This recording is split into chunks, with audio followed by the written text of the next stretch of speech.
Exercise அடிக்ஷனுங்கிறது வளர்ந்து வர்ற ஒரு பெரிய வியாதி. ஒரு நாள் ஜிம்முக்கு போறேன்னா கூட எனக்கு ஒரு மாதிரி வெளுத்து வருது, அன்னைக்கு வேலை ஓட மாட்டேங்குது. இன்னைய தேதியில் என்கிட்ட வராங்க யோகா அடிக்ஷன் தான். ஆல்மோஸ்ட் ஒரு நாள் யோகா பண்ணலன்னா கூட எனக்கு ஃப்ரீயா இல்லை டாக்டர் அப்படின்னு சொன்னாங்கன்னா, அந்த யோகா அவங்களுக்கு எப்படி நல்லது பண்ணுதுன்னு சொல்ல முடியும்? அவங்களுக்கே தெரியும் எந்த காலையில போறான், வேலைக்கு போறான், வர்றான், எப்போ பார்த்தாலும் தூங்குறான், எந்த வேலையும் ஆனால் சம்பாதிக்கிறான், நல்லபடியா இருக்கான். அவனும் இப்போ அந்த ஆல்கஹால் அடிக்ஷனுக்குன்னு திரும்ப ஆல்கஹால் அடிக்ஷனுக்குன்னு குறிப்பாக வந்தோம்னா நிறைய அடிக்ஷன் இருக்கு. அதாவது சப்ஸ்டன்ஸ் அடிக்ஷன்னா ஆல்கஹால், கஞ்சா, இப்போ நம்ம ஊசி போடுறது, இந்த சைக்கோட்ரோபிக் ட்ரக்ஸ். ஆமாம், டைடால்னு ஒரு இன்ஜெக்ஷன் தான் ரொம்ப காமனாக இந்த பசங்க, சின்ன பசங்க யூஸ் பண்ணுறாங்க. அது மெத்துன்னு ஒன்று கிறிஸ்டல்ஸ் யூஸ் பண்ணுறாங்க. பெரிய ஆளுங்க கொக்கைன் யூஸ் பண்ணுறாங்க. வசதியான வீட்டு குடும்பத்தில் கொக்கைன் யூஸ் பண்ணுறாங்க. தூக்க மாத்திரைகள் டாக்டர்ஸ், சைக்கியாட்ரிஸ்ட் டாக்டர் கொடுக்குற மாத்திரைகளை சைக்கியாட்ரிஸ்ட் டாக்டர் தூக்க மாத்திரை மட்டும் கொடுக்க மாட்டாங்க, வேறு சில மாத்திரைகளை சேர்த்து கொடுப்பாங்க. அதில் தூக்க மாத்திரைகளை மட்டும் பிளாக் மார்க்கெட்டில் நிறைய வாங்கி அதுக்கு அடிக்ட் ஆகிடுறது. இதெல்லாம் காமனாக இருக்கிற அடிக்ஷன். இது எல்லாமே எல்லாருக்குமே வராது. ஒருத்தருக்கு நம்ம தூக்க மாத்திரை கொடுத்துட்டு இது டெய்லி இதுக்கு மேலே போட்டுறாதீங்க, ஒரு மாத்திரை மட்டும் போடுங்க, 3 மாதத்துக்கு போடுங்கன்னு சொல்லிட்டு வச்சிங்களேன். 3 மாதம் கழிச்சு அவர் வருவார், சார் 1 மாதத்துக்கு தான் 1 போட்டேன், அதுக்கப்புறம் அரை மாத்திரையிலே தூக்கம் வந்துச்சு.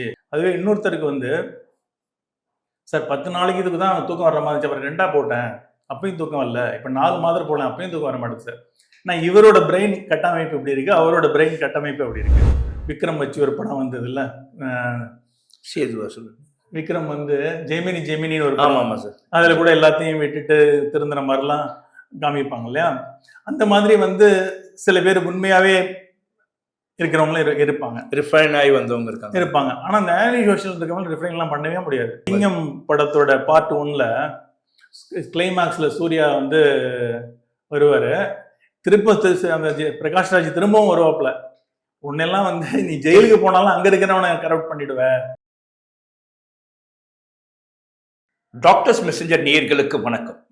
இன்றைய சூழல்ல பாத்தீங்கன்னா சிறார்கள் முதல் வயதானவர்கள் வரை போதை கலாச்சாரம் அப்படின்றது ஊடுருவி இப்போ சமூகத்தையே சீரழித்து கொண்டிருக்கிறது. இது சம்பந்தமாக மனநல மருத்துவரான சுமார் 20 வருடங்களுக்கு மேல் அனுபவம் வாய்ந்த மனநல மருத்துவரான திரு டாக்டர் ஆனந்த் சார் அவர்களை தான் சந்திக்கிறோம். சார் வணக்கம்.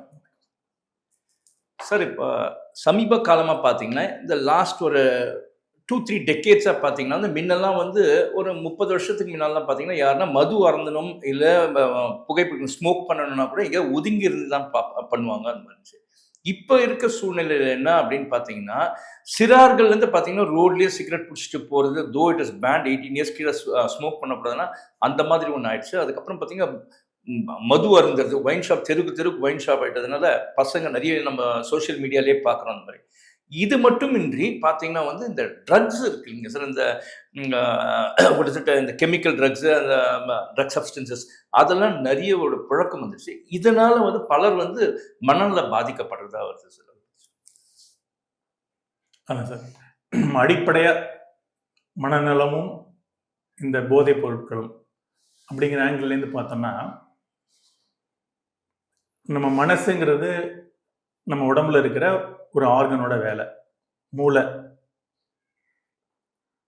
உடம்புல நிறைய ஆர்கன் இருக்கு. ஹார்ட்டோட வேலை பம்ப் பண்றது, குடலோட வேலை செரிக்கிறது, நுரையீரலோட வேலை சுவாசிக்கிறது, கண்ணுக்கு பார்வை, காதுக்கு கேட்கறது, நோஸ் ஸ்மெல், நாக்கு டேஸ்ட். அது மாதிரி மூளையோட வேலை தான் மனசு. இப்போ எந்த ஆர்கனோட வேலையுமே நம்ம கையில் இல்லை. நம்ம நினைச்சா ஹார்ட் பம்ப் பண்றதை ஒரு நிமிஷம் நிப்பாட்டி வைக்க முடியாது. குடல் செரிக்கிறது நம்ம கையில் இல்லை. நம்ம உடம்புல இருக்கிற எல்லா ஆர்கனோட வேலையுமே இன்வாலண்டரி, அனிச்சை செயல். ஆனால் காலங்காலமாக ஃபிலாசபர்ஸ், தத்துவ ஞானிகள் சொல்றது, சுய முன்னேற்ற நூல்கள் எழுதுறவங்க, பர்சனாலிட்டி டெவலப்மெண்ட் கோச்சஸ்ன்னு சொல்றவங்க சொல்றது என்னன்னா, மனசுங்கிறது எல்லாம் உங்க கையில் தான் இருக்கு. பவர் ஆஃப் பாசிட்டிவ் திங்கிங், உன்னால முடியும்னு நம்பணும், கடின உழைப்பு, விடாமுயற்சி, இந்த மாதிரி விஷயங்கள் தான் மனசுக்கு ஊக்கத்தை கொடுக்கறதுக்கும் மனசுக்கு ஆரோக்கியமா இருக்கிறதுக்கும் காமன் சென்ஸோட பொது பார்வையில் இருக்கிற விஷயங்கள். ஆனால் விஞ்ஞான பார்வையில் பார்த்தோம்னா ஹார்ட் பம்ப்ன்றது எப்படி நம்ம கையில் இல்லையோ, நுரையீரல் சுவாசிக்கிறது எப்படி நம்ம கையில் இல்லையோ, அது மாதிரி மூளை வேலை செய்கிறது நம்ம கையில் இல்லை அப்படிங்கிறது தான் விஞ்ஞானம். இப்போ நான் உங்ககிட்ட பேசிகிட்டு இருக்கேன், லேசாக மூளையில் ஓடிட்டு இருக்கு. இன்னைக்கு நமக்கு ஹாலிடே, சாயந்தரம் மதராசிபுரம் போகணும் அப்படின்னு ஒரு படம் ஓடிட்டு இருக்கு. எங்கள் அப்பாவை போயிட்டு கூட்டிகிட்டு வரணும் சாயந்தரம் ஏர்போர்ட்டில். இந்த மாதிரி எண்ணங்கள்லாம் வந்து என்ன நம்மளுடைய ஆக்டிவிட்டிஸ் அப்படியே இந்த வேலையை பாதிக்கலை. இதுக்கு மாறா எங்கள் அப்பா ஏர்போர்ட்லேருந்து வராரு, குண்டு வெடிச்சு செத்து போயிட்டாருன்னு என்ன பண்ணுறது? இப்போலாம் நிறைய குண்டு வெடிக்குது, மேலே என் ஒய்ஃப் தனியாக இருக்காங்களே, அங்கே யாராவது வந்துடுவாங்களோ, இப்படிலாம் எனக்கு வருதுன்னு வச்சுங்களேன். என்னோட இந்த வேலையை வந்து செம்மையாக பண்ண முடியாது. எனக்கு தெரியும், டே ஏன்டா இந்த நேரத்தில் உன் வேலையை இப்போ ஒழுங்காக பாருடா, ஏன் அதை பற்றி யோசிக்கிற? தெரிஞ்சாலும் என்னையும் மீறி அந்த எண்ணம் வருது. என்னையும் மீறி தொலைத்தெடுக்கக்கூடிய தேவையில்லாத எண்ணங்கள். இப்போ இந்த மாதிரிலாம் இருக்குது அப்படின்னா என் ஒய்ஃபுக்கிட்டையோ என்னோட நண்பன்கிட்டையோ அப்பா அம்மாட்டையும் சொன்னா, டே தேவையில்லாமல் குழப்பிக்காதடா, அவனுக்கு 1000 பிரச்சனை, சும்மா சின்ன சின்ன விஷயத்துலையும் பெருசுப்படுது. அவங்க சொல்கிற அட்வைஸ் எனக்குமே தெரியும், சின்ன சின்ன விஷயத்தை பெருசுப்படுத்தக்கூடாது, ஏன் இதெல்லாம் ஒரு மேட்டரா, இதை ஏன் அப்படி யோசிக்கிற, எவ்வளோ பேர் ஏர்போர்ட்டில் வராங்க, இது டெய்லியாக குண்டு வெடிக்குது, நீ ஏன் தேவையில்லாமல் இதை எனக்கே தெரியும். ஆனால் என்னையும் மீறி இந்த மாதிரி எண்ணங்கள் வருது. இப்போ நம்ம பேசிகிட்டு இருக்கும் போதும் என் எண்ணங்கள் வந்துட்டு இருக்கு. உதாரணம் மதராசி படத்தை பற்றி அந்த மாதிரி எண்ணங்கள் வந்துட்டு இருக்கு. அது என்ன பாதிக்கல. ஆனால் என்னோட எண்ணங்கள்னால என்னோட சந்தோஷம் பாதிக்கப்படுது, அன்றாட வேலைகள் பாதிக்கப்படுது. அப்படின்னா அந்த மனம் வந்து ஆரோக்கியமாக இல்லை.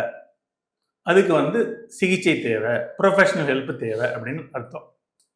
ஸோ மனசு உளைச்சல் வரும்போது காமனாக அதுலேருந்து தப்பிக்கிறதுக்கு ப்ரொஃபஷனல் ஹெல்ப்லாம் தாண்டி மனித மனம் சில விஷயங்களை நாடி போகும். பயம், பதட்டம், கவலை, தேவையில்லாத எண்ண ஓட்டங்கள், இனம் புரியாத கவலை, இனம் புரியாத பயம், இப்படிலாம் வரும்போது அதுலேருந்து தப்பிக்கிறதுக்கு தான் நம்ம வந்து சுற்றுலா போகிறோம், சினிமாவுக்கு போகிறோம், பார்க்குக்கு போகிறோம், பீச்சுக்கு போகிறோம். இதெல்லாம் தாண்டியும் வந்து நம்மளால் முடியாத பட்சத்தில் ஒரு சில பேர் வந்து சாமி கும்பிடுறது, தீச்சட்டி எடுக்கிறது, பால் குடம் எடுக்கிறது, காவடி எடுக்கிறது, இதெல்லாம் வந்து அந்த மனசுக்கான ஒரு அந்த காலத்தில் நம்ம விஞ்ஞானம் வளராத காலத்தில் முன்னோர்கள் ஏற்படுத்தப்பட்ட விஷயங்கள், மதம் மார்க்கங்கள்லாம் தோன்றதுக்கு பின்னாடி இருக்கிறது இந்த மாதிரி விஷயங்கள் தான். அது மாதிரி வந்து இந்த ஆல்கஹாலிசம், கஞ்சா யூஸ் பண்ணுறது, அதெல்லாம் வந்து தொன்று தொட்டு அந்த காலத்துலேருந்தே வர்றது. அது வந்து ஒரு மனித மனத்துக்கு தேவைப்படுற ஒரு சூதிங் மெக்கானிசம் மாதிரி. இப்போ பார்ட்டிகள்லாம் வந்து பெரிய பார்ட்டிகள் சாதாரணமாக ஆரம்பித்து எங்கள் டாக்டர்ஸ் கான்ஃபரன்ஸ்லேருந்து மதுங்கிறது ஒரு அத்தியாவசியமான ஒரு விஷயமா இருக்கும்.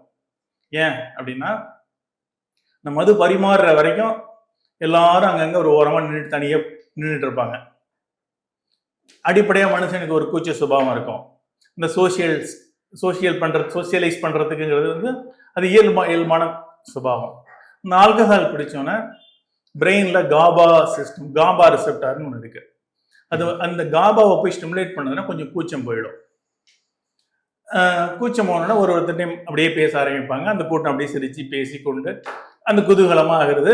அது இயல்பாக இருக்கிறது.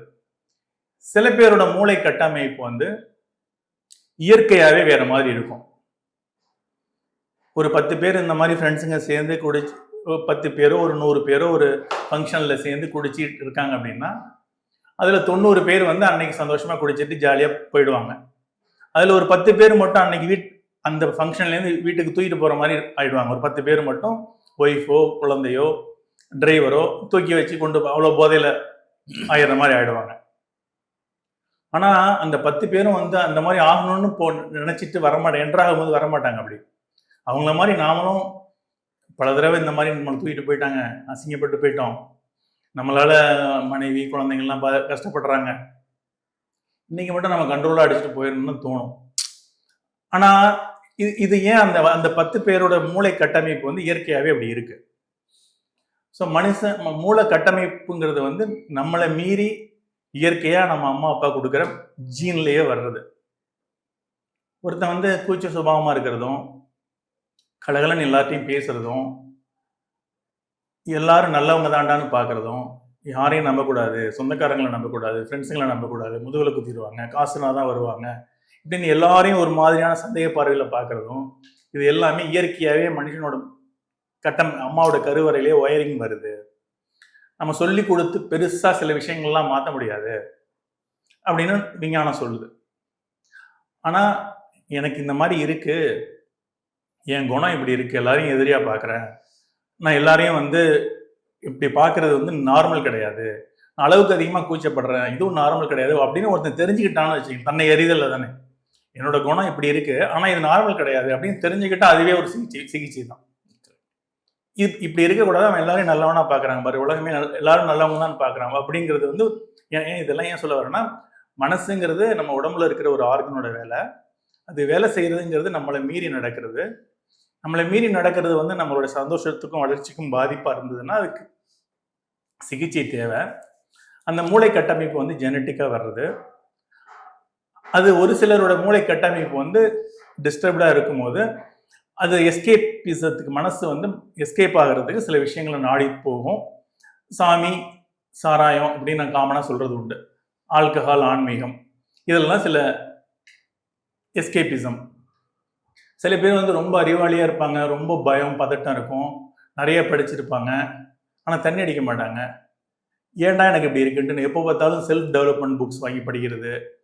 உன்னால் முடியும் தம்பி, வாழ்க்கையில் சாதிப்பது எப்படி, சுலபமாக பணம் சம்பாதிப்பது எப்படி, இந்த மாதிரி இங்கிலீஷ் புத்தகம், தமிழ் புத்தகம்னு வாங்கி படிக்கிறது, செல்ஃப் டெவலப்மெண்ட். இதுவும் மன உளைச்சலுக்கான ஒரு எஸ்கேபிசம் தான். புத்தக கண்காட்சிக்கு போனால் வருஷம் வருஷம் 10,000 10,000 20,000 புக் வாங்கி வச்சிருப்பாங்க, படிச்சுட்டே இருப்பாங்க, ஆனால் அதை இம்ப்ளிமெண்ட் பண்ண முடியாது. ஒரு கட்டத்துக்கு அப்புறம் அந்த புத்தகங்களுக்கு பின்னாடி போய் ஒளிஞ்சிக்கிற மாதிரி ஆகிடும். என்னால் என்னோட கடமையை செய்ய முடியல, காலையில் எழுந்திரிச்சு என்னோட வேலையை செய்ய முடியல. அந்த சமயத்தில் புத்தகம் படித்தா மனசு கொஞ்சம் இந்த பிரெயினில் சில கெமிக்கல்லாம் சுரக்கும்.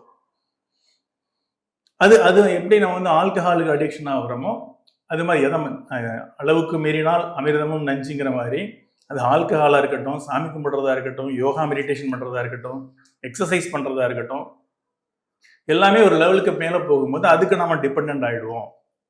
இப்போ வளர்ந்த நாடுகள்ல எல்லாம் எக்ஸசைஸ் அடிக்ஷனுங்கிறது வளர்ந்து வர்ற ஒரு பெரிய வியாதி. ஒரு நாள் ஜிம்முக்கு போறேன்னா கூட எனக்கு ஒரு மாதிரி வெளுத்து வருது, அன்னைக்கு எனக்கு வேலை ஓட மாட்டேங்குது. இன்னைய தேதியில் என்கிட்ட வராங்க, யோகா அடிக்ஷன் தான் ஆல்மோஸ்ட். ஒரு நாள் யோகா பண்ணலன்னா கூட எனக்கு ஃப்ரீயா இல்லை டாக்டர் அப்படின்னு சொன்னாங்கன்னா, அந்த யோகா அவங்களுக்கு எப்படி நல்லது பண்ணுதுன்னு சொல்ல முடியும்? அவங்க அடிக்ட் ஆகிட்டாங்கன்னு தானே அர்த்தம். உண்மையிலேயே யோகா அவங்களுக்கு நல்லது பண்ணுதுன்னா, ஒரு மாசம் யோகா பண்றேன், ஒரு 10 நாள் பண்ணலனாலும் அந்த யோகா எனக்கு அவ்வளவு ஊக்கத்தை கொடுத்துருக்கு அப்படின்னு இருந்தாதான் அது நல்லது. அவங்களுக்கே தெரியும், எந்த காலையில போறான், வேலைக்கு போறான், வர்றான், எப்போ பார்த்தாலும் தூங்குறான், எந்த வேலையும் ஆனா சம்பாதிக்கிறான், நல்லபடியா இருக்கான், அவனும் யோகாவும் பண்ணல, எதுவும் எந்த எக்ஸ்ட்ரீம்லையும் இருக்கக்கூடாதுதான். அதுவும் ஒரு நாளைக்கு 20 நிமிஷம் 30 நிமிஷம் வாக்கிங் போறது அதெல்லாம் நார்மல் அப்படின்னு சொல்றாங்க. இந்த அடிக்ஷன் வரும்போது இது எல்லாமே அடிக்ஷன் மாதிரி தான் ஆயிடும்னு வச்சுங்களேன். இப்போ அந்த ஆல்கஹால் அடிக்ஷனுக்குன்னு திரும்ப ஆல்கஹால் அடிக்ஷனுக்குன்னு குறிப்பா வந்தோம்னா நிறைய அடிக்ஷன் இருக்கு. அதாவது சப்ஸ்டன்ஸ் அடிக்ஷன்னா ஆல்கஹால், கஞ்சா, இப்போ நம்ம ஊசி போடுறது, இந்த சைக்கோட்ரோபிக் ட்ரக்ஸ். ஆமாம், டைடால்னு ஒரு இன்ஜெக்ஷன் தான் ரொம்ப காமனாக இந்த சின்ன பசங்க யூஸ் பண்ணுறாங்க. அது மெத்துன்னு ஒன்று கிறிஸ்டல்ஸ் யூஸ் பண்ணுறாங்க. பெரிய ஆளுங்க கொக்கைன் யூஸ் பண்ணுறாங்க, வசதியான வீட்டு குடும்பத்தில் கொக்கைன் யூஸ் பண்ணுறாங்க. இதெல்லாம் காமனாக நம்ம தமிழ்நாட்டில் நம்ம பார்க்குறது.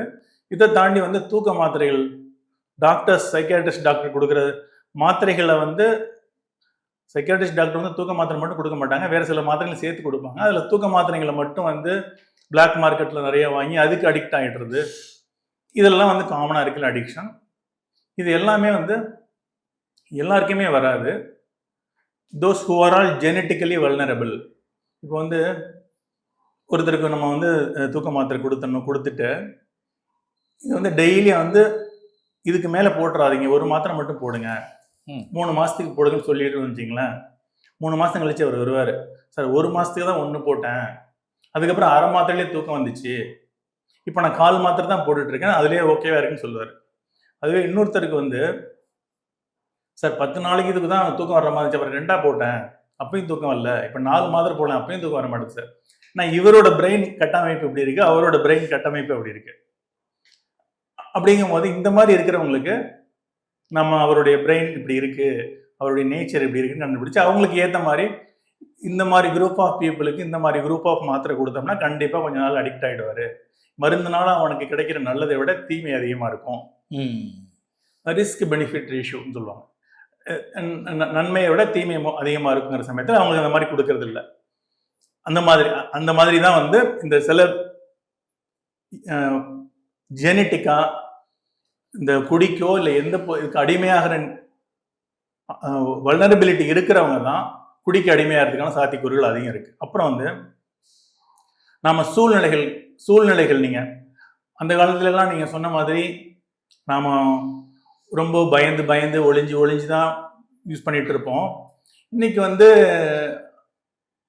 எல்லாமே வந்து ஈஸியா கிடைக்குது, யாரும் ஒன்றும் அப்படின்னு சொல்றாங்க இல்லையா. நான் வழக்கமா ஒன்று சொல்றது உண்டு, இன்னைக்கெல்லாம் வந்து இந்த சமூகம் கெட்டு போச்சு, விவகாரத்தை அதிகமாயிடுச்சு, கல்ல தொடர்பு அதெல்லாம் பேசுறாங்கல்ல. நான் வழக்கமா சொல்றது உண்டு, பிறன் மனை நோக்கா பேராண்மைன்னு திருவள்ளுவர் சொல்றாருன்னா அதுலேருந்து உனக்கு என்ன தெரிய வருது அப்படின்னா, எனக்கு என்ன தெரிய வருதுன்னா, திருவள்ளுவர் காலத்திலேயே பிறன் மனை நோக்கி இருக்கான், 2000 வருஷத்துக்கு முன்னாடி இருக்கு. ஆனா நோக்காம இருக்கிறவன் பேராண்மை ஆண்மைக்கான உதாரணம்னு சொல்லியிருக்காரு. அதனால இந்த குடியா இருக்கட்டும், எல்லா விஷயங்களுமே எல்லா காலத்திலையுமே இருக்கு. அதுக்கு பரிணாம வளர்ச்சிக்கு ஏற்றபடி அதோடைய விஷயங்கள் வந்து வெவ்வேறு மாதிரியா இருக்கு. இப்போ சமீபத்தில் கூட கமல்ஹாசன் ஒரு இன்டர்வியூல சொல்லியிருப்பாரு, இப்போ இந்த ஆர்டிஃபிஷியல் இன்டெலிஜென்ஸ் வந்துட்டதுனால இப்போ வந்து வேலை போயிடும், அது அப்படிலாம் ஓவரா சொல்றாங்க. அவர் எல்லாத்தையுமே முன்கூட்டியே கணிக்கிற ஒரு நுட்பமான அறிவு கொண்டவர் எல்லாரும் சொல்லுவாங்கல்ல, உண்மைதான் அது. அவர் சொல்லியிருப்பாரு, கம்ப்யூட்டர் வந்தப்போ அப்படிதான் சொன்னாங்க, டைப் ரைட்டிங் வந்தப்போ அப்படிதான் சொன்னாங்க, ஆர்டிஃபிஷியல் இன்டெலிஜென்ஸ் அது பாட்டு இருந்துட்டு போகுது, அது மனுஷன்லாம் ஒன்றும் முழுங்கிட முடியாது அப்படின்னு சொல்லியிருப்பாரு. அது ரொம்ப உண்மை. எப்படின்னா, இப்போ நம்ம ஆர்டிஃபிஷியல் இன்டெலிஜென்ஸ்டே நம்ம கேள்வி கேட்கறதுக்கு அடிப்படை அறிவு இருக்கணும். அடிப்படையான ஒரு அறிவு இருந்தாலும் அதுக்கிட்ட கேள்வியை கேட்க முடியும். நமக்கான பேசிக் இன்டெலிஜென்ஸ் இருக்கணும். அப்பதான் சரியான கேள்வி கேட்டு சரியான பதிலை வாங்க முடியும். ஒரு மருந்து பத்தி கேட்கிறோம், ஒரு நோய் பத்தி கேட்கிறோம், ஒரு விஷயத்த கேட்கிறோம் அப்படின்னாலே அதுக்கு நமக்கு அடிப்படை அறிவு இருக்கணும். சரி, இது நிறைய விஷயங்கள் சுத்தி போயிட்டு இருக்கு. இப்போ இது வந்து சூழ்நிலைகளும் சமூகமும் மட்டும் காரணம் அல்ல, அந்த தனி மனிதனுடைய மூளை கட்டமைப்பு வந்து ஒருத்தர் அடிமையாகிறதுக்கு நிறைய சாத்தியக்கூறுகள் இருக்கு. அதனால ஒரு இளைஞனோ, ஒரு 40 வயசு ஆளோ, ஒரு பள்ளி குழந்தையோ, பள்ளி இளைஞனோ இந்த மாதிரி குடிக்க அடிமையா இருக்கான், இல்லை வேலை போதைப் பொருட்களுக்கு அடிமையா இருக்கான்னா, அவனை கெட்டவனா மோசமானவனா திருந்த மாட்டான் உருப்பட மாட்டான்னு பார்க்காம அவங்களாம் அன்பாகவும் மரியாதையாகவும் அவனை அணுகும் போது மட்டும்தான் அவன் சிகிச்சைக்கே ஒத்துழைப்பான். ஏன்னா உண்மையிலேயே அவன் குற்றவாளி அல்ல, நோயாளி. ஒருத்தன் வேணுமுன்னே குடிச்சு உடம்பை கெடுத்துக்கிட்டு லிவர் போய் காசு பணம் போய் ரோட் டிராஃபிக் ஆக்சிடென்ட் ஆகி ஒய்ஃப் விவகாரத்தாகி குழந்தைங்க கஷ்டப்பட்டு மானம் மரியாதை அந்தஸ்து கௌரவம் எல்லாம் போய் இப்படி அசிங்கப்பட்டு நிற்கணும்னு யாருக்காவது ஆசையா என்ன? நானும் நல்லபடியா படிச்சு வேலைக்கு போய் காசு பணம் சம்பாரிச்சு காரு பங்களான்னு வாங்கி நான் சந்தோஷமா இருக்கணும்னு தான் எந்த ஒரு இளைஞனும் ஆசைப்படுவான். கரெக்ட், அப்படி இருக்கிறது தான். ஆனா அதையும் மீறி அப்படி இருக்கான்னா, தன்னைத்தானே அழைச்சிக்கிறான்னா, அவனோட கஷ்டத்தை அவன் இடத்துல இருந்து பார்த்தான்னு தெரியும். அவங்க அப்பா அம்மா அண்ணன் தம்பிங்க வந்து சொல்லுவாங்க, இவனை வச்சுட்டு நாங்கள் படுற கஷ்டம் அது உண்மைதான். ஆனா அவனை வச்சுட்டு அவன் படுற கஷ்டம், அந்த மனசை வச்சு இந்த மன போராட்டம் அவன் படுற கஷ்டம் வந்து ரொம்ப கொடுமையானது. நான் சொல்றது உண்டு, விடுதலை போராட்டம், பிரெஞ்சு புரட்சி, அந்த புரட்சியெல்லாம் விட அந்த தனி மனிதனுடைய மனப்போராட்டம் வந்து மிக கொடுமையானது. இந்த மனப்போராட்டத்திலேருந்து எஸ்கேப் ஆகிறதுக்காக உருவானது தான் வந்து நிறைய பேர் நம்ம சேகுவாரால் ஆரம்பிச்சு பாரதியாரில் ஆரம்பிச்சு அப்புறம் கார்ல் மார்க்ஸ்லேருந்து அவங்க மனப்போராட்டத்துக்கு எஸ்கேப் ஆனவங்க தத்துவ ஞானிகளாகவும் ஆயிருக்காங்க. அந்த மனப்போராட்டத்தை வெவ்வேறு வழியில் அவங்க சேனலைஸ் பண்ணி கொண்டு போனவங்க. இவங்க சில பேருக்கு வந்து நமக்கு ஐக்யூ கம்மியா இருக்கு, அறிவுத்திறன் இவ்வளவுதான் இருக்கு, அவனால போராடுறதுக்கான அறிவுத்திறன் கம்மியா தான் இருக்கு அப்படின்னா அவன் இந்த மாதிரிதான் போய் மாட்டிப்பான். ஸோ அவனை குற்றவாளி இல்லை, அப்படி நோயாளியும் அன்பையா வீட்டில் உள்ளவங்க புரிஞ்சுக்கணும், சமூகமே புரிஞ்சுக்க மாட்டேங்குது, மருத்துவர்களே புரிஞ்சுக்க மாட்டாங்க. இந்த மாதிரி குடிச்சிட்டு அடிக்ட் ஆகி ஹாஸ்பிட்டலில் போனா இனிமே ஒரு சுட்டு தண்ணி அடிச்சுன்னா ரத்தம் வாங்கிட்டு செத்து போய்ட்டு லிவர் மாற்ற வேண்டியிருக்கும் அப்படின்னு சொல்லி தான் அனுப்புவாங்க. வெளில வந்து மறுநாளே குடிப்பான். ஏன் குடிக்கிறான் தெரியாதான்னு அவங்களுக்கு. வெளில போகும்போது குடிக்கணும் நான் கண்டிப்பா ஆசை இருக்காது. சார் சத்தியமா குடிக்க மாட்டேன்னு சொல்லிட்டு தான் போவாங்க. ஏன் மறுநாள் குடிக்கிறாங்க? அந்த டாக்டருங்களுக்கு புரியலல்ல. அவங்க என்ன பண்ணணும்? அந்த ஹாஸ்பிட்டலே வச்சு அங்க சைக்காட்ரிஸ்ட்டை வர சொல்லி அதுக்கு ட்ரீட்மெண்ட் கொடுத்து தான் அனுப்பணும். இது வந்து லிவர் ப்ராப்ளம் இல்லை, மெயின் ப்ராப்ளம் அங்கே வேற ட்ரீட்மெண்ட் கொடுக்க வேண்டியவர் வேற. அவரையும் வச்சு தான் அவரை ட்ரீட் பண்ணணும். ஆனால் மருத்துவர் என்ன பண்ணுவார்? அவரோட உறுப்பை மட்டும் பார்ப்பாரு. மனுஷனை பார்க்கறது இல்லை. அவர் லிவருங்கிற உறுப்பை மட்டும் பார்த்து அதுக்கு வைத்தியம் பார்த்து அனுப்பிச்சிடுறாரு. ஹார்ட் டிஸ்க்லே ப்ராப்ளம், மூளையிலே ப்ராப்ளம் இருக்குது. கரெக்டாக சொன்னீங்க. பேசிக்காக அந்த அங்கேயே ப்ராப்ளம் இருக்கும்போது வெளியில் உள்ளதை சரி பண்ணி எப்படி சரி பண்ண முடியும்? மருத்துவர்களுக்கே, பெரிய மருத்துவ நிபுணர்களுக்கே இந்த துறை சார்ந்து, இந்த குடியோட அடிப்படை காரணம் சார்ந்து விழிப்புணர்வு இல்லாத ஒரு துறை இது. இது வந்து படித்தவங்க, படிக்காதவங்க, ஏழை, பணக்காரன், அறிவாளி, முட்டாளெலாம் இல்லை, கிடையாது. சுப்ரீம் கோர்ட் ஜட்ஜிலேருந்து பெரும் செல்வந்தர்கள் வரைக்கும் இது இந்த துறை சார்ந்த விழிப்புணர்வு ரொம்ப கம்மி. அவங்க வீட்டில் யாராவது ஒரு அப்பாவோ அம்மாவோ பிள்ளையோ இந்த மாதிரி பாதிக்கப்பட்டு ட்ரீட்மெண்ட் எடுத்து சரியானா மட்டும்தான் இந்த மாதிரி பாதிக்கப்பட்டவன் அன்போடையும் அவனோட கஷ்டத்தையும் புரிஞ்சிக்க முடியும். தன்மை அவங்க கிட்ட இருக்கும். அப்போதான் முடியும். சார் எப்படி ஒரு சில பேர் நல்லா ஆயிட்டாங்கன்னு வச்சுங்களேன். சார் எப்படி இருந்த பிள்ளை இப்படி ஆயிட்டான்ல, இப்படியும் ஆவானா, நாங்கள் அவன் டோட்டலாக அவன் லைஃபே அவ்வளோதான் அப்படின்னு நினச்சிட்டு இருந்தோம் அப்படின்னு சொல்லிட்டு சும்மா இருக்கிறவங்களாம் பிடிச்சி அனுப்பிச்சி விடுவாங்க. நல்லா இருக்கிறவங்க ஓரளவுக்கு அவனே சரி பண்ணிடுவாங்கிற ஆளுங்களாம் மட்டும் அழைச்சி விடுவாங்க. ஆனால் அவன் மோசமாக கஷ்டப்படுத்திட்டு இருந்தப்போ அவனை போட்டு திட்டிருப்பாங்க. அவன் நல்லானோடனே சும்மா மைல்டாக சோஷியல் ட்ரிங்கராக இருக்கிறவங்களை கூட அமுச்சு விட்டுறது, அவன் அமைக்க பிடிச்சி கூப்பிட்டு வருவாங்க. வச்சா குடுமி சரச்சா மோட்டன்னு இருக்கிறது. புரியுது. இது வந்து ஒரு ஹோலிஸ்டிக்காக பார்க்க வேண்டிய ஒரு மிகப்பெரிய விஷயம். இதை பற்றி பேசுவோம் சார். இந்த போதைக்கு அடிமையாகிறாங்க, சில கிரிமினல் ஆக்டிவிட்டீஸில் போய் இன்வால்வ் ஆகிடுறாங்க சார். ஒன்று அவங்க டைரெக்டாக போய் இன்வால்வ் ஆகிடுறாங்க, இல்லைன்னா அவங்கள மிஸ்யூஸ் பண்ணிடுறாங்க. சிலர் வந்து இப்போ ஒருத்தர் போதைக்கு அடிமையாக இருக்காருன்னா அவருக்கு வந்து அந்த போதை மருந்தோ இல்லை அந்த ஆல்கஹாலோ கொடுத்து அவரை சில கிரிமினல் ஆக்டிவிட்டிஸ் செய்யறதுக்கு யூஸ் பண்ணிக்கிறாங்க. இல்லைன்னா இவங்களே அடிக்டாக இருக்கிறவங்களே டைரெக்டாக ஏதோ ஒரு இதில் காரணத்தில் அந்த மாதிரி கிரிமினல் ஆக்டிவிட்டீஸில் போய் இன்வால்வ் ஆகிறாங்க. அது எப்படி சார் பார்க்குறீங்க? இதில் வந்து சார் ஆன்டி சோஷியல்னு இருக்குது சார், கிரிமினல்னு இருக்குது. இது ரெண்டுக்கும் நிறைய வித்தியாசம் இருக்குது. சமூக விரோத குணம் அப்படிங்கிறது ஒரு ஜெனட்டிக்காக வர்ற ஒரு குணம். அவங்களுக்கு குற்ற உணர்ச்சியே இருக்காது, பயம், பதட்டம் எதுவுமே இருக்காது. எந்த செஞ்சாலும் அவனுக்கு கொஞ்சம் கூட முகத்திலே பதட்டமே பார்க்க முடியாது. அவங்க பெரிய அரசியல்வாதிகளாக இருப்பாங்க, பெரிய தொழிலதிபர்களாக கூட இருப்பாங்க. அவங்களுக்கு எந்த கெட்ட பழக்கமுமே இருக்காது. நீங்கள் நிறைய சில பேர் சொல்லி கேள்விப்பட்டிருப்பீங்க, அவன் பொம்பளை விஷயத்தில் ரொம்ப கரெக்டாக இருப்பான், யாரையும் எதுவும் பண்ண மாட்டான், குடி கிடையாது, எதுவும் கிடையாது, 10,000 கோடி பணம் வச்சுருக்கான், ஆனால் அவனுக்கு பணத்தை தவிர வேற எதுவும் முக்கியம் கிடையாது. சமூகத்தோட கஷ்டம்லாம் இந்த எம்பத்தின்னு சொல்லுவாங்க, இந்த கனிவு, இதெல்லாம் சுத்தமாக இருக்காது. கொடை, தயை, இதெல்லாம் வந்து பிறவி குணம்னு அவை சொல்லியிருப்பாங்க. இந்த சித்திரமும் கைப்பழக்கம் செந்தமிழும் நாப்பழக்கம், அதில் வந்து ஒரு கடைசி வரி வரும். அந்த அந்த அந்த கனிவு இதெல்லாம் வந்து பிறவி குணம்னு அவையாரே சொல்லியிருப்பாங்க. அந்த மாதிரி இருக்கிறவங்க ஆன்டி சோஷியல்ஸ். அவங்களுக்கு எந்த கெட்ட பழக்கமும் இருக்காது. இவங்க வந்து இந்த கிரிமினல்ஸுங்க இருக்கவங்க பெரும்பாலும் நீங்க சொல்ற மாதிரி அவங்க ரொம்ப நல்லவங்களாவும் நிறைய பேர் இருப்பாங்க. கிரிமினல்ஸ்னு சொல்றவங்க நிறைய பேர் ரொம்ப நல்லவங்களாவும் இருப்பாங்க. அவங்களுக்கு வந்து இந்த மாதிரி சில மைல்டா ஆங்ஸைட்டி டிசார்டர், சைக்காட்ரிக் டிசார்டர் மாதிரி இருக்கும். அவங்க அதுல போயிட்டு கஞ்சாவுக்கோ அதுக்கோ அடிமை ஆயிட்டு அவங்கள வந்து மூளை சலவை செஞ்சு அவங்கள வந்து என்ன வேணாலும் பண்ண முடியும். ஆனா அவங்கள ஆட்டி வைக்கிறவங்க இந்த சமூக விரோதிகளா இருப்பாங்க, ஆன்டி சோஷியல் எலிமெண்டா இருப்பாங்க. இவன் கிரிமினல் செத்து போட்டான்னா அடுத்த கிரிமினல் நம்ம சினிமாவிலாம் பார்க்குறோம்ல, காட்டுறாங்கல்ல. ஆனா அவங்களுக்கு வந்து அந்த பந்தாவை பலம் வரும்போது அவங்களுக்கு யோசிக்கிற திறமை இருந்ததுன்னா அந்த கிரிமினலா நம்ம பெரிய தாதாவா சில பேர்லாம் வச்சுக்கிட்டு நம்ம சுட்டு கொண்டாங்க அப்படிலாம் பார்க்கணும்ல.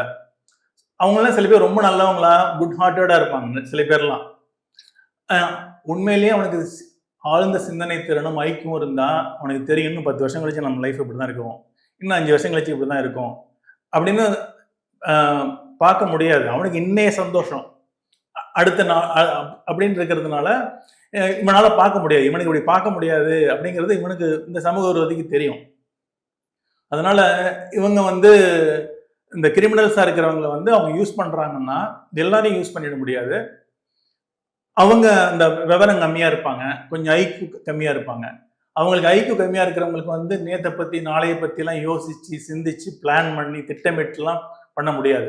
அவங்க 4 பேர் கூட இருக்காங்க, கெத்தா இருக்காங்க அப்படின்னா அவங்கள பார்க்கும். இப்போ நான் இவ்வளவு சொல்றோம், நடு ரோட்ல ஒருத்தன் வந்து போட்டு வெட்டுறான் அப்படின்னு அவனுக்கு எப்படி கனிவு இருக்குன்னு சொல்ல முடியும்?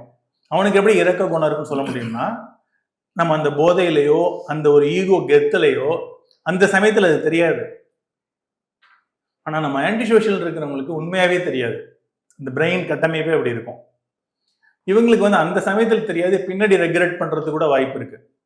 இப்போ நம்ம அதை வச்சுதான் ஒரு படம், விக்ரம் வச்சு ஒரு படம் வந்ததுல்ல, சேதுவா சொல்லுங்க. விக்ரம் வந்து ஜெமினின்னு ஒரு ஆமா ஆமா சார். அதுல கூட எல்லாத்தையும் விட்டுட்டு திருந்துற மாதிரிலாம் காமிப்பாங்க இல்லையா? அந்த மாதிரி வந்து சில பேர் உண்மையாவே இருக்கிறவங்களும் இருப்பாங்க, ரிஃபைன் ஆகி வந்தவங்க இருப்பாங்க. ஆனா இந்த ஆன்டி சோஷியல் இருக்கவங்க ரிஃபைன் எல்லாம் பண்ணவே முடியாது. அதை நான் இதுல சொல்லுவேன், இந்த இதுல பிறப்பே அந்த மாதிரி தான். சிங்கம் படத்தோட பார்ட் 1ல கிளைமாக்ஸ்ல சூர்யா வந்து வருவாரு, திரும்ப அந்த பிரகாஷ்ராஜ் திரும்பவும் வருவாப்புல. உன்னெல்லாம் வந்து நீ ஜெயிலுக்கு போனாலும் அங்க இருக்கிறவனை கரெக்ட் பண்ணிடுவ. அவங்களாம் ஆன்டி சோஷியல் தான். அவங்க எந்த ஒரு அனுபவத்திலேருந்து பாடம் கத்துக்கவும் முடியாது, அவங்களால எதுவும் பண்ண முடியாதுன்னு சொல்லிட்டு சுட்டுட்டு போற மாதிரி அந்த இது வரும். அவங்களாம் பெரும்பாலும் ஆன்டி சோஷியலா இருப்பாங்க. நேயர்களே, இந்த நேர்காணலை பாருங்க. உங்களுக்கு பிடிச்சிருந்தா லைக் பண்ணுங்க, ஷேர் பண்ணுங்க. அதே சமயத்தில் எங்கள் யூடியூப் சேனலை சப்ஸ்கிரைப் பண்ணுங்க. உங்களுக்கு ஏதாவது கேள்விகள் இருந்தால் அதை கண்டிப்பாக மறக்காம இந்த கமெண்ட் பாக்ஸில் ஒரு நாகரிகமான ஒரு கமெண்ட்டாக போடுங்க அப்படின்னு ஒரு வேண்டுகோள் வச்சுட்டு உங்களிடமிருந்து விடைபெறுவது உங்களுடைய ஒற்றந்துரை. நன்றி, வணக்கம்.